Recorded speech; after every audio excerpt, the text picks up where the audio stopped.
The warmth and gaiety of a successful party. The pleasure of friends amongst friends. The anticipation of new and interesting people to meet. These are the elements of an enjoyable evening. These are often the memorable occasions in life. This is a story that started at a party, gay, joyous, festive. This is a story of a party that ended with fear and horror. It was a cry for help Sherlock Holmes will never forget. It was a lovely party. Wonderful party, Janet. Good night, Russell. No one deserves happiness more than you and Russell. Thank you, John. Good night. Wish that John were just one half as attentive as Russell. If you ever want to get rid of him, send him to me. Good night, Louisa. Good night. Good night. Oh, I love them all. But is it unkind of me to say that I'm glad we're finally alone? Not unkind at all. Just leave everything till tomorrow, Susan. Thank you, madame. Good night. Good night, my girl.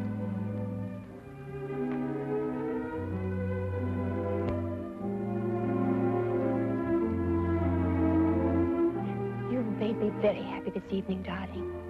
I really am the luckiest woman in the whole world. Our first anniversary. I wanted you to be happy this year. It couldn't be any other way with you. It might have been. Impossible. There may be a deep and dark side to my nature. Of course there is, darling. All interesting men have dark sides to their natures. Possibly even black. Oh, most certainly black.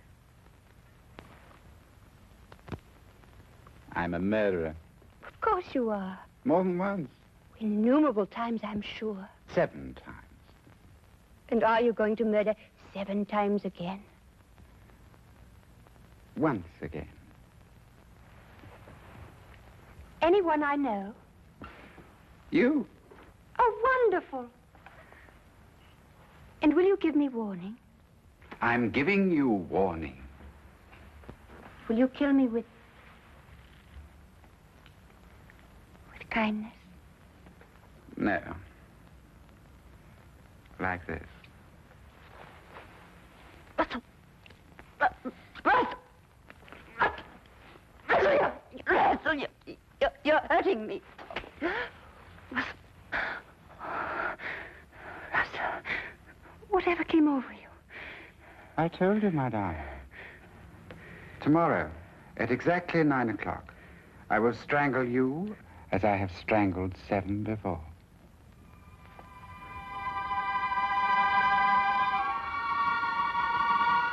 You're serious? About the art of murder, I am always serious. I've used it as it suited my convenience. Death is my only true friend. Russell, don't talk like that. You don't believe me now, my dear. But you'll think about it. You'll come to know and to fear. Then you'll fly to the police and tell them what has happened. They may believe you, they may not. And tomorrow, at exactly 9 o'clock, I will kill you.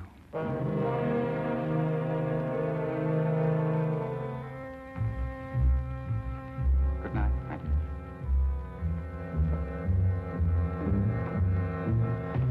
Oh, yes.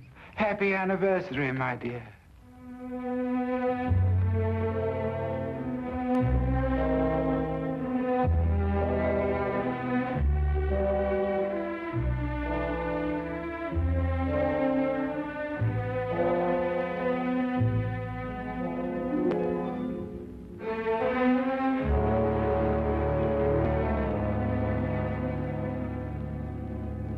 Suppose you tell us the whole story as it happened.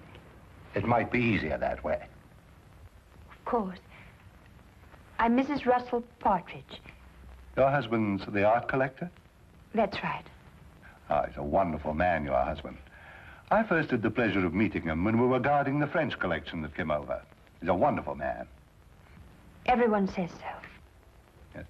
Now, Tell me what's troubling you, Mrs. Partridge. You can rest assured that for your own sake as well as your husband's, Scotland Yard will do everything it possibly can.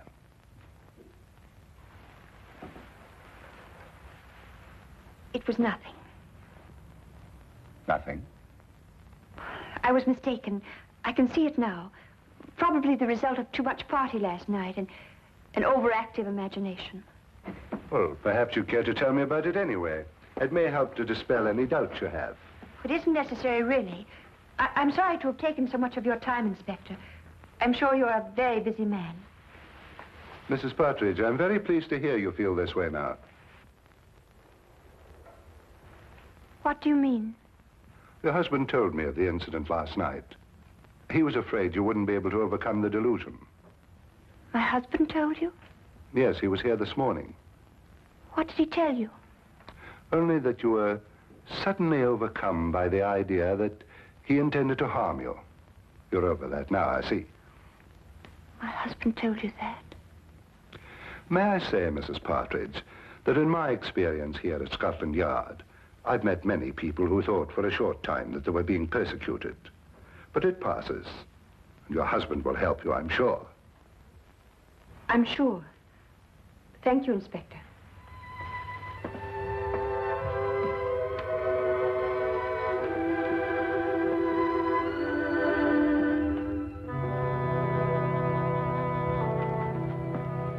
Well, what do you make of that, sir? Follow, Wilkins. Very good, sir.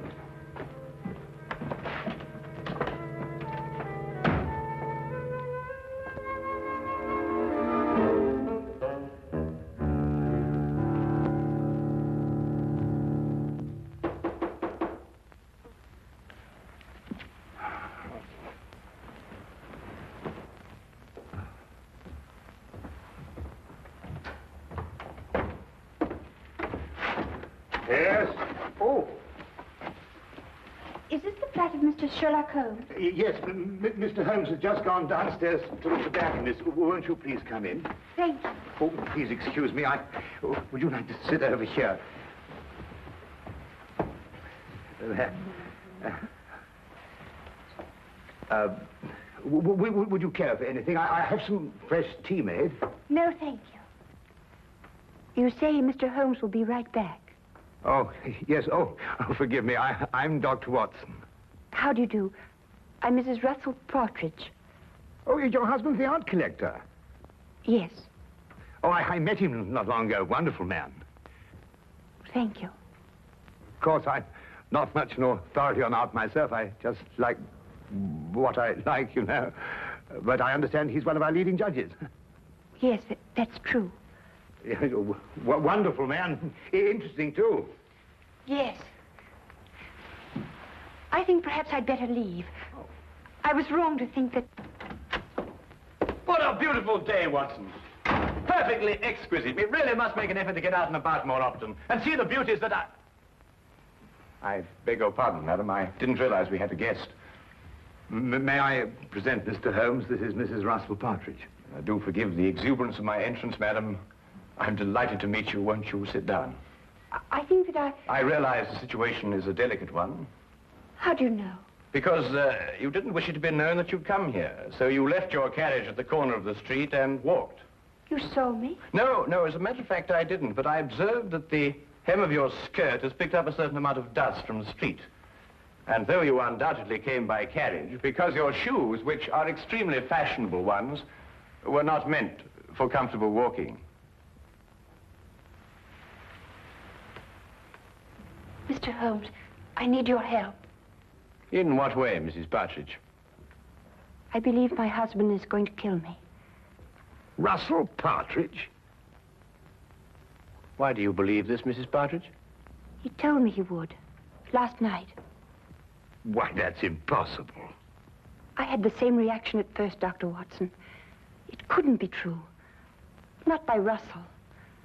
As everyone tells me, he's such a wonderful man. And when did he say he was going to do this?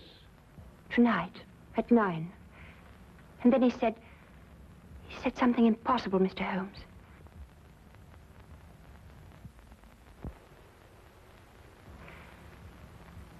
He said, I would be the 8th.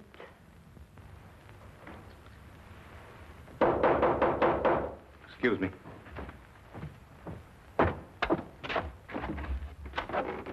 Hello, Inspector. What can I do for you? Hello, Dr. Watson. I want to speak to Mrs. Partridge. How do you know she's here? I had her followed from Scotland Yard. Oh, I see. I'm sorry to have to do this, Mrs. Partridge, but I was afraid you might still think you were in danger. I see now that you do. I'm sorry.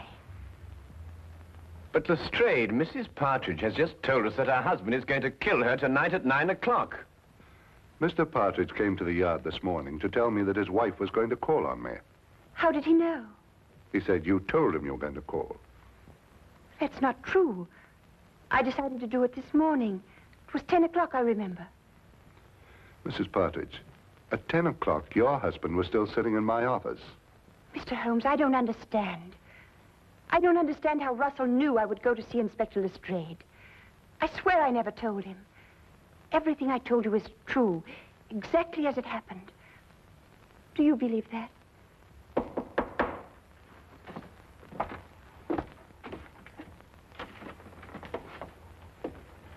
Excuse me. My name is Partridge. I believe my wife is here. Yes, indeed she is. Will you come in? Russell.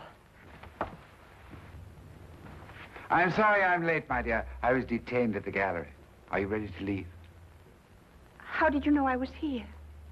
How did I know you were here? Yes. How did you know? But you said you'd be here. You told me to meet you here.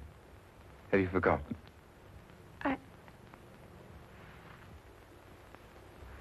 I must have forgotten. Excuse me. Forgive me for interrupting you, gentlemen, and thank you for any consideration you may have shown my wife. Good day.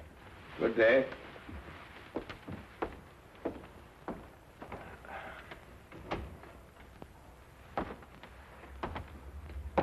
Well, I'd say that young woman was heading for a complete nervous breakdown. I've seen these delusion cases before. A very interesting man, and a very distinctive one. When I went down to the tobacconist, I wondered why he was standing at the corner of the street, watching this flat so intently. And now I think I know why. Yes, indeed, a very, very interesting man.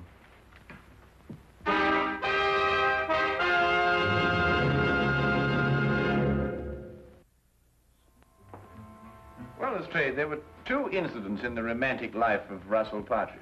In the first case, his fiancée ran off with another man and was never seen again.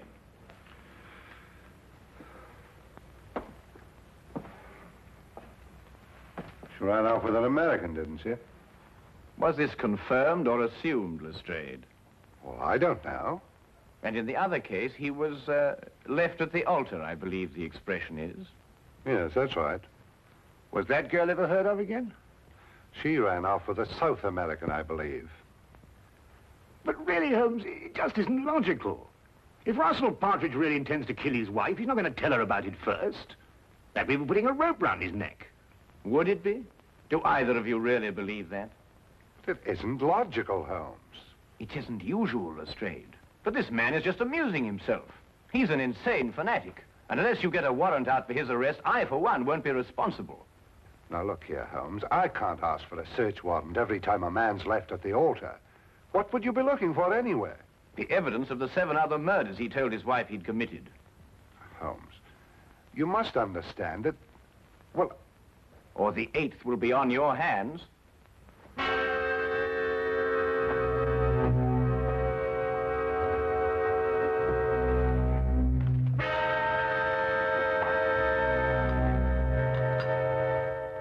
Going completely against his own judgment, Lestrade had the search warrant issued, and Scotland Yard entered the Partridge house and searched with the thoroughness and efficiency that only that organization was capable of.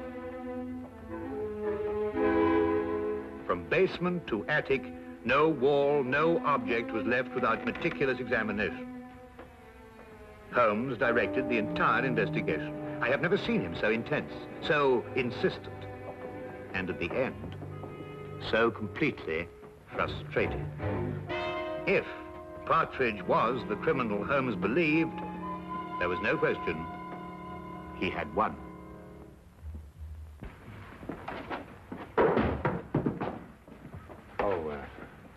Naturally, Mr. Partridge, the yard will assume responsibility for putting things back as they were. Thank you, Inspector. I do hope you'll forgive us bursting in like this. It's, Mr. Holmes who... I understand Mr. Holmes very well. I suppose I'd feel the same way, under the circumstances.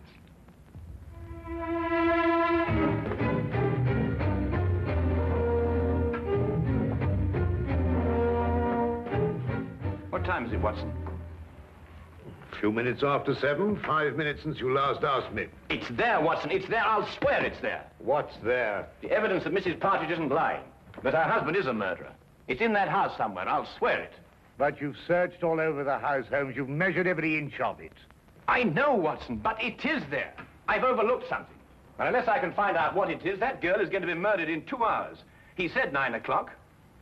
Even if he intends to murder the girl, he doesn't have to do it on schedule. But he does. That's part of his disease. That man works like a clock. He tempts the police by having the victim report the murder in advance, and then he has to complete his game by murdering on the moment, the exact moment.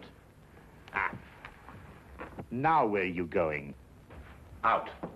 That I can see, but where? For a walk. We believe we searched every inch of that house. Now I've got to find the one place that I missed.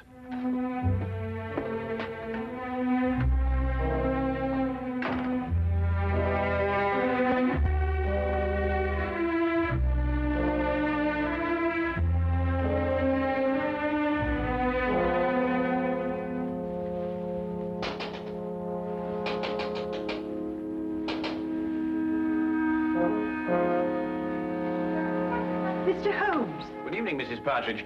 I realize the entrance is somewhat unconventional, but then so are the circumstances. I believe I made the climb unseen. What are you doing here? I want to prevent you from doing this. I can't stay here. You must. If I stay here, kill me. Mrs. Partridge, I know your life is in danger, but if you leave here, I can't guarantee your safety. If you stay and help me, we may yet have a chance. A chance? Yes. It's my theory that your husband will try to... Janet!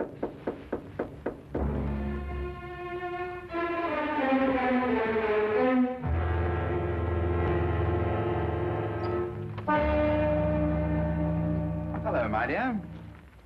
You were so quiet up here, I thought perhaps something was wrong. Are you planning a trip? No. Going out, perhaps? I was. But then I changed my mind. Why did you change your mind? Because I think you're lying. You're insane, Russell. But I don't believe you're dangerous. I shall stay here tonight and leave in the morning.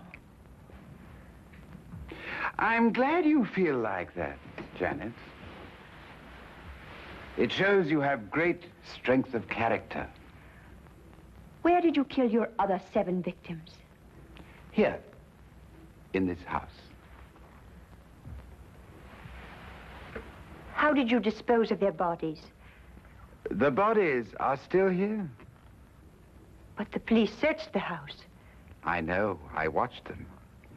Very efficient. Especially with Mr. Holmes to guide them. A very clever man, Mr. Holmes. It was a tremendous temptation not to tell him where to look. It's 8:45. You have 15 minutes. Why don't you run away?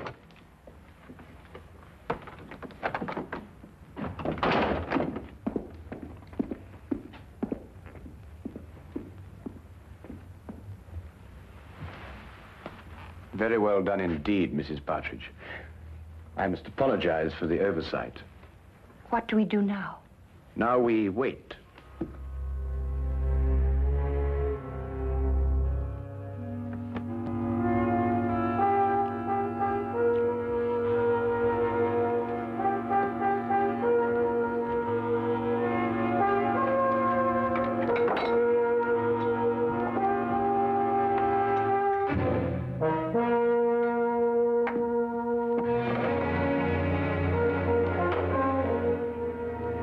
on.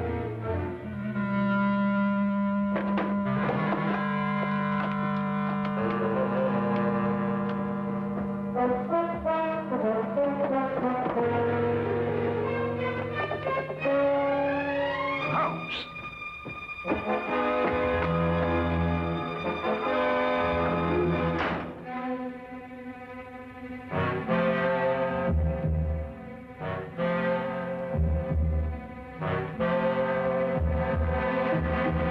At last, I remember it.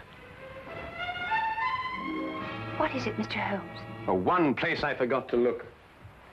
I'm going to step outside now, and I want you to count up to 10, go to the head of the stairs, and then start slowly down. Will you do that for me? I'll try. Don't worry. I'll be there. 10 seconds, remember?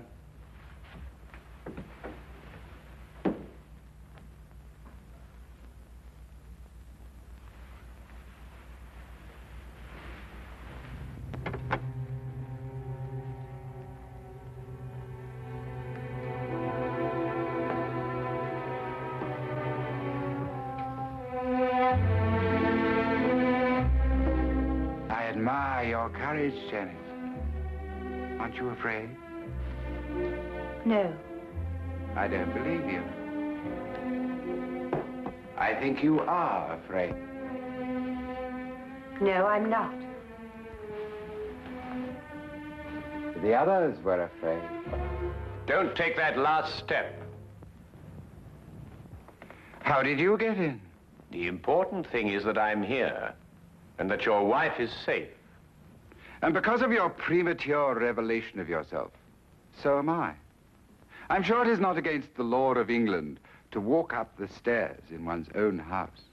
Besides, my wife is completely unharmed. And the other 7, Mr. Partridge? What other 7, Mr. Holmes? You searched this afternoon. The other 7 exist in my poor wife's sick imagination. Yes, and in mine, too. I know where they are now. Really?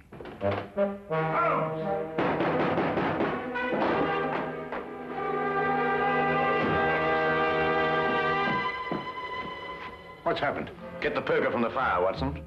Poker? Yes, the poker.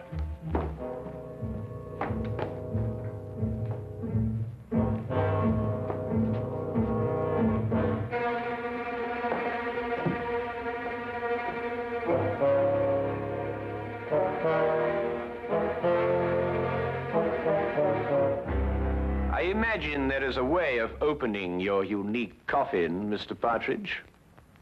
And if not, Dr. Watson here is more than capable of breaking it open.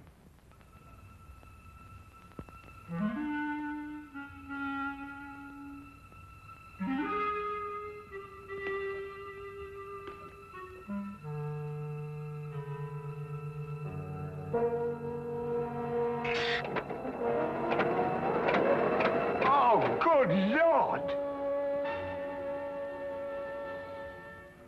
The mortal remains of his 7 victims, Watson.